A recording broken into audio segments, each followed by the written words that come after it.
మరి కాసేపట్లో GHMC council సమావేశం ప్రారంభం కానుంది. ప్రస్తుత పాలక మండలి చివరి సమావేశం కావడంతో హాట్ గా చర్చ జరిగే అవకాశం కనిపిస్తోంది. అన్ని డివిజన్లలో ఉన్న సమస్యలపైన చర్చించేందుకు సిద్ధమని మేయర్ గద్వాల్ విజయలక్ష్మి స్పష్టం చేశారు. మరోవైపు అధికార పక్షాన్ని ఇరకాటంలో పెట్టేందుకు విపక్షాలు ఆందోళనకు సిద్ధమవుతున్నాయి. బీజేపీ కార్పొరేటర్లు వినూత్న రీతిలో చేతికి సంకెళ్లు వేసుకుని దున్నపోతులతో సమావేశానికి బయలుదేరారు. ముఖ్యమంత్రికి, జీహెచ్ఎంసీ మేయర్కి, అధికారులకి వినతి పత్రం ఇవ్వడం కన్నా మా దున్నపోతు గారికి ఇవ్వడం బెటర్ అంటూ నిరసన తెలుపుతున్నారు. ప్రశ్నిస్తే మా నోరు నొక్కేయాలని చూస్తారు. ఇక్కడ మురికి, చెత్త, మోరి, ఇది జీహెచ్ఎంసీ పరిస్థితి. బండిని అని అంటే బండి లేదు అని అంటారు. మోరి తీయడానికి అంటే గల్ఫర్ లేదు అంటారు. లైట్లు వేయడానికి నిచ్చెన లేదు అంటారు. రైట్, ఈరోజు జీహెచ్ఎంసీ కౌన్సిల్ సమావేశం మరికొద్దిసేపట్లో ప్రారంభం కానుంది. అయితే ప్రస్తుత పాలక మండలి చివరి సమావేశం ఇది. దీంతో హాట్గా చర్చలు జరిగే అవకాశం ఉన్నట్లుగా తెలుస్తోంది. అయితే అన్ని డివిజన్లలో ఉన్న ప్రాబ్లమ్స్ పైన చర్చించడానికి సిద్ధమంటూ మేయర్ గద్వాల్ విజయలక్ష్మి ఇప్పటికే స్పష్టం చేశారు. మరోవైపు అధికార పక్షాన్ని ఇరకాటంలో పెట్టేందుకు విపక్షాలు ఆందోళనకు సిద్ధమవుతున్నాయి. ముఖ్యంగా బీజేపీ కార్పొరేటర్లు వినూత్న రీతిలో చేతికి సంకెళ్లేసుకుని దున్నపోతుతో సమావేశానికి హాజరవడానికి బయలుదేరారు. దీనికి సంబంధించి మోర్ డీటెయిల్స్ మా ప్రతినిధి శ్రావణ్ అందిస్తారు. రైట్ శ్రావణ్, ప్రస్తుత పాలక మండలికి ఇది చివరి సమావేశం కావడంతో ఇంకా ఎటువంటి చర్చ జరిగే అవకాశం కనిపిస్తుంది? మరోవైపు బీజేపీ కార్పొరేటర్లు వినూత్నంగా దున్నపోతుతో సమావేశానికి బయలుదేరారు. సో పరిణామాలు ఏ విధంగా ఉంటాయనుకోవచ్చు?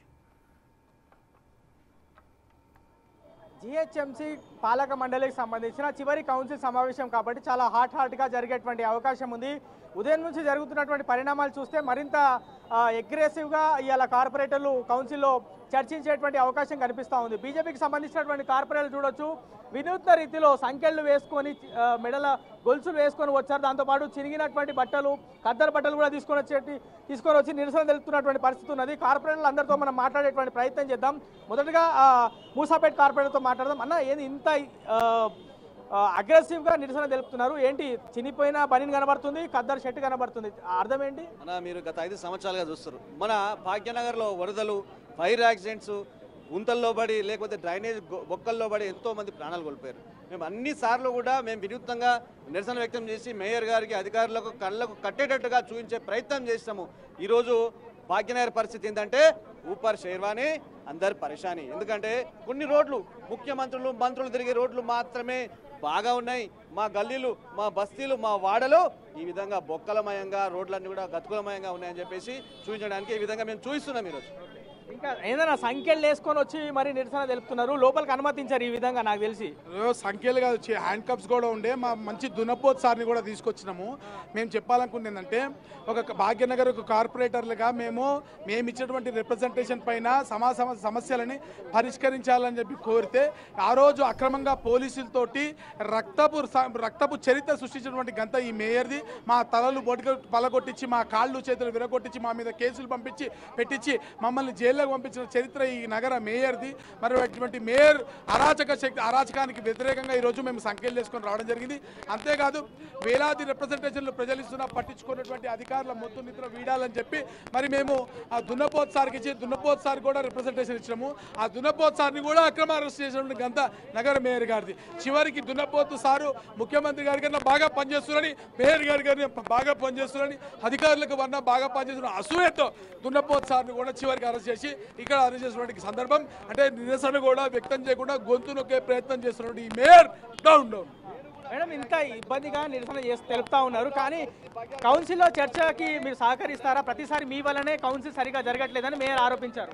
మేయర్ గారి ఆరోపణకి నేను ఒక సమాధానం చెప్తున్నానండి.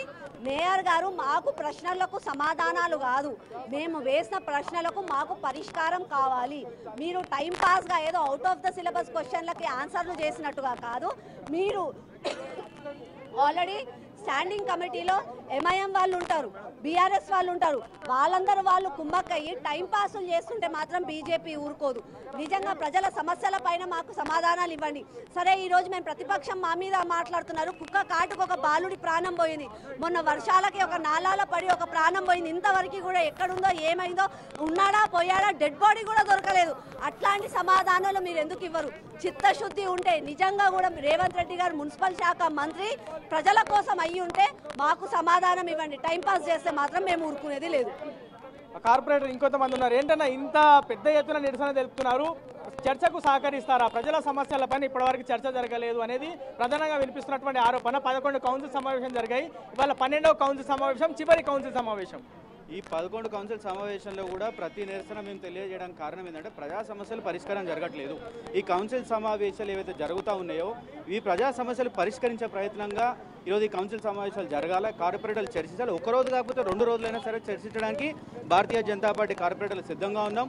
ఇంకోటి మీరు గమనిస్తే ఈరోజు అత్యధిక క్వశ్చన్లు వేసింది కూడా భారతీయ జనతా పార్టీ కార్పొరేటర్లు. ఇప్పటివరకు ఏ కౌన్సిల్ సమావేశంలో తీసుకున్నా అందులో మేయర్ కొన్ని పరిగణలోకి తీసుకున్నప్పటికీ కూడా వాటిపైన కూడా పూర్తి చర్చ జరిపించడానికి మేయర్ గారికి కావచ్చు, అధికారులకు కావచ్చు ఎందుకు సమయం లేదనే విషయం మాకు అర్థం అవట్లేదు.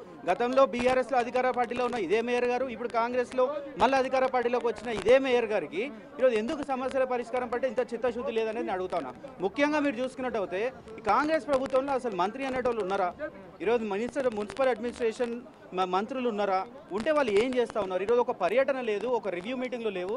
ఈరోజు అధికారులంతా కూడా ఇంతకుముందు మీరు చూస్తే కార్పొరేటర్లు దున్నపోతుని తీసుకొచ్చి ఈరోజు ప్రదర్శన చేయడానికి కారణం ఏంది? ఏసీ బెడ్రూమ్లలో కూర్చొని అధికారులకి ఈరోజు ప్రజా సమస్యలు అంటే దున్నపోతుపై వర్షాలు కూర్చున్నట్టు కాదు, ఆ విధంగా వీరు ప్రవర్తిస్తూ ఉన్నారు. ఈరోజు ఎటువంటి అధికారులు కూడా ఈరోజు దున్నపోతుల వినతి పత్రం ఇచ్చినట్టు ప్రయత్నం చేస్తూ ఉన్నారని ఒకటి చూపించడానికి నిదర్శనంగా ఈరోజు చేయడం జరిగింది. అంటే మీరు అర్థం చేసుకోవాలి, ఈరోజు నగరంలో ఇన్ని సమస్యలు ఉన్నా కూడా వీధి దీపాలు కావచ్చు, శానిటేషన్ కావచ్చు, రోడ్ల వ్యవస్థ కావచ్చు, ఈరోజు వాటర్ వర్క్స్కి ఇచ్చిన డ్రైనేజ్ వ్యవస్థలు కావచ్చు అస్తవ్యస్తంగా ఉన్న పరిస్థితి. ఈరోజు మీరు చూస్తున్నట్టు 11-12 కౌన్సిల్ సమావేశాలు అయిపోయి ఈరోజు 5 ఏళ్ళ టర్మ్ అయిపోయినప్పటికీ కూడా ఆ రోజు బీఆర్ఎస్ చేయలేదని ఇదే కాంగ్రెస్ వాళ్ళు మాట్లాడారు కదా. ఈరోజు కాంగ్రెస్ వాళ్ళు ఏం చేస్తారని కూడా మేము ప్రశ్నిస్తాము. అన్న మీరు ఇప్పుడు మీ డివిజన్లో గడ్డి అన్నారం, సరూర్ నగర్ ప్రాంతంలో, ఎల్బీ నగర్లో అత్యధికంగా ట్యాక్సులు వస్తాయి. డెవలప్మెంట్ ఎంత మేరకు జరిగింది? మీరు అడిగినటువంటి గత కౌన్సిల్లో అడిగినటువంటి ప్రశ్నలకు సమాధానం కానీ డెవలప్మెంట్ ఏమైనా ఉందా? ముక్కు పిండి 100 కోట్లు ట్యాక్సులు వసూలు చేసినప్పటికీ ఎటువంటి సమన్వయం లేకుండా జిహెచ్ఎంసీ 5 విభాగాలు ప్రజలు ఎవరికి చెప్పుకోవాలో అర్థం కావట్లేదు. డ్రైనేజ్ సిల్ట్ తీయాలంటే నాలాల నుంచి హైడ్రా అంటారు, శానిటేషన్ అడిగితే రామ్కి అంటారు, స్ట్రీట్లు అడిగితేనే శాలరీలు లేవంటారు, డీసీఎం లేదంటారు. అసలు జిహెచ్ఎంసీ ఎన్ని విభాగాలు ఉంది, ప్రజలు ఎవరికి చెప్పుకోవాలి బాధలు అనేది కన్ఫ్యూజన్లో ఉన్నారు. చర్చ జరగాలి, ఈరోజు కాదు 2 రోజులు జరగాలని బీజేపీ పట్టుబడుతుంది. ఖచ్చితంగా అన్ని సమస్యలపై పరిష్కారం దొరికే వరకు మేము ఇట్లనే పోరాడతాం. సో ప్రస్తుతం మనం జిహెచ్ఎంసీ ప్రధాన కార్యాలయం దగ్గర ఉన్నాం. కార్పొరేటర్లు చూడొచ్చు లోపలికి ఎంట్రీ అవుతున్నటువంటి పరిస్థితి ఉన్నది. చాలామంది కూడా కార్పొరేటర్లు లోపలికి ఎంట్రీ అవుతున్నారు. పోలీసులు పూర్తి స్థాయిలో వాళ్ళందరినీ చెక్ చేసి లోపలికి అనుమతిస్తున్నటువంటి దృశ్యాలు కూడా మనము ఇక్కడ గమనించవచ్చు. దాదాపుగా 10 గంటల 30 నిమిషాల ప్రాంతంలో ఈ కౌన్సిల్ సమావేశం అనేది ప్రారంభమయ్యేటువంటి అవకాశం ఉంది. కౌన్సిల్ సమావేశానికి సంబంధించి పూర్తి స్థాయిలో చర్చ ఎంత మేరకు జరుగుతుందనేది చూడాల్సి ఉంది. ఇప్పటి వరకు దాదాపుగా 11 కౌన్సిల్ సమావేశాలు జరిగాయి. ఇవాళ 12వ కౌన్సిల్ సమావేశం, దాంతోపాటు చివరి కౌన్సిల్ సమావేశంగా ఇది చెప్పుకోవచ్చు. మనం జిహెచ్ఎంసీ ప్రధాన కార్యాలయం ఎంట్రన్స్ దగ్గర చూడొచ్చు.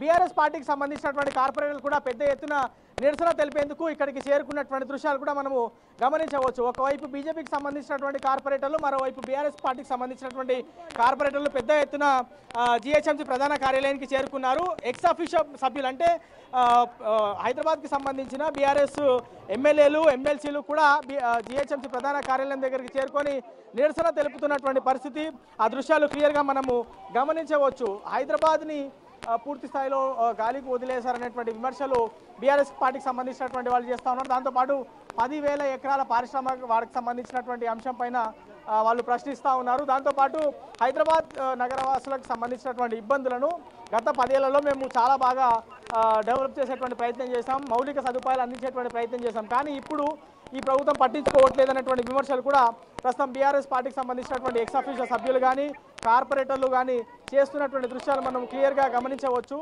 అంబర్పేటకి సంబంధించినటువంటి ఎమ్మెల్యే, ముషిరాబాద్ ఎమ్మెల్యే ఇక్కడికి చేరుకున్నారు. వారు ఎక్స్ అఫీషియో సభ్యులుగా ఉన్నారు. సబితా ఇందారెడ్డి, ఉప్పల్ ఎమ్మెల్యే కూడా, బండారి లక్ష్మణ్ కూడా వచ్చినటువంటి దృశ్యాలు మనం గమనించవచ్చు. కుత్బులాపూర్ ఎమ్మెల్యే కూడా ఇక్కడికి చేరుకున్నారు. అంటే వీళ్ళందరూ కూడా ఇవాళ ఖచ్చితంగా పెద్ద ఎత్తున కాంగ్రెస్ పార్టీకి సంబంధించినటువంటి కార్పొరేటర్లను కానీ, హైదరాబాద్ మేయర్ విజయలక్ష్మిని కానీ పూర్తిగా ఇరకాటంలోకి పెట్టేటువంటి అవకాశాలు అయితే స్పష్టంగా కనిపిస్తున్నాయి. నిన్న వాళ్ళ వర్కింగ్ ప్రెసిడెంట్ కేటీఆర్ ఇచ్చినటువంటి ఆదేశాలు, సూచనలు అన్ని కూడా ఇవాళ జిహెచ్ఎంసీ కౌన్సిల్ సమావేశంలో పగడ్బందీగా అమలు చేసేటువంటి అవకాశం కనిపిస్తూ ఉంది. సో కార్పొరేటర్లు అందరూ చూడవచ్చు, వాళ్ళు చేతిలో వినూత్నంగా ప్లకార్డులు పట్టుకొని మరి నిరసన తెలుపుతున్నటువంటి దృశ్యాలు కూడా మనము గమనిస్తున్నాము. సో ఓవరాల్గా మాత్రం గ్రేటర్ హైదరాబాద్ మున్సిపల్ కార్పొరేషన్కి సంబంధించిన చివరి కౌన్సిల్ సమావేశం చాలా హాట్గా అగ్రెసివ్గా జరిగేటువంటి అవకాశం ఉంది.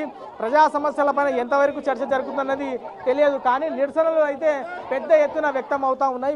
నిరసనలు అయితే చాలామంది చేస్తున్నటువంటి దృశ్యాలు కూడా మనము గమనించవచ్చు. ప్రతి ఒక్క కార్పొరేటరు ఎక్స్-అఫీషియో సభ్యులందరూ కూడా పూర్తి స్థాయిలో ప్లకార్డు పట్టుకొని నిరసన చెప్తున్నటువంటి పరిస్థితి ఉంది. సో ఓవరాల్గా మాత్రం జిహెచ్ఎంసీ కౌన్సిల్ సమావేశం మరి కాసేపట్లో ప్రారంభం కానుంది. 10:30 ప్రాంతంలో కౌన్సిల్ సమావేశం ప్రారంభమైన తర్వాత 12 గంటల వరకు జరిగేటువంటి అవకాశం ఉంది. వాళ్ళ చివరి కౌన్సిల్ సమావేశం కాబట్టి కార్పొరేటర్లు అందరితో కూడా మధ్యాహ్నం ఫోటోషూట్ ఉంటుంది. మరి ఎంతవరకు సజావుగా కౌన్సిల్ సమావేశం జరుగుతుంది అన్నది చూడాల్సి ఉంది. Thank you Shravan.